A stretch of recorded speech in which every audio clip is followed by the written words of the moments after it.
Hi, everyone, and welcome back to the Real Football Network. I'm Jim Miller. How about that Houdini, Tony Romo? Those are things you dream about as a kid, to lead your team on an epic 2-minute drive, to lead your team to victory like Tony Romo did over the New York Giants. Well, now can he do it on the road against the 0-1 Philadelphia Eagles? Another division rival in a crucial ball game for both ball clubs. Here's what I don't like about the Dallas Cowboys right now. They had 3 turnovers in the ball game that put them in the hole against the New York Giants. Then you look at they lost their star wide receiver, Dez Bryant, who's going to be gone 4 to 6 weeks. I don't like that 3 wide receiver package right now. It's not threatening anybody.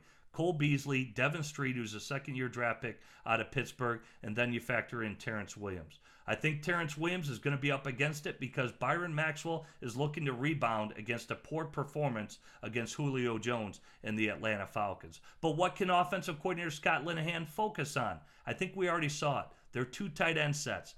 12 personnel for the Dallas Cowboys.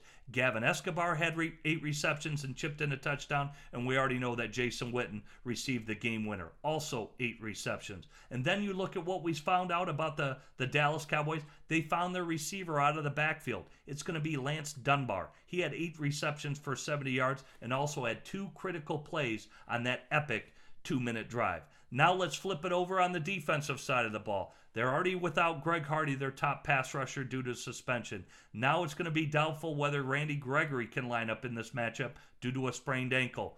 Now who do they turn to? DeMarcus Love. Is there enough pass rush for the Dallas Cowboys to put on Sam Bradford?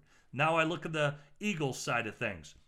This was the number 1 special teams unit in the National Football League a year ago, and already we're seeing gaffes. They had a missed field goal by Parquet. That needs to get better. But here's what I liked about the Philadelphia Eagles in their loss against the Atlanta Falcons. Their team came back. Sam Bradford had a great half, a second half, I should say, to lead his team back and take the lead against the Atlanta Falcons. He started to settle down in the pocket after he took some big shots. The timing and rhythm of the passing game will be there. He's just got to get really on the same page with Josh Huff and Miles Austin. I also like the ability to run the football. Yeah, the yardage totals weren't great, but DeMarco Murray had 2 touchdowns and Ryan Matthews chipped in another.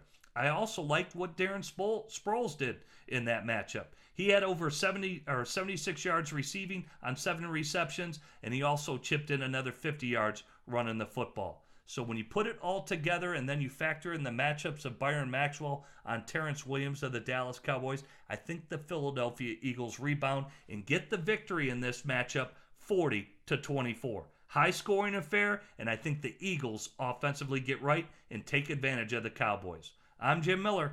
Thanks for joining us here on the Real Football Network.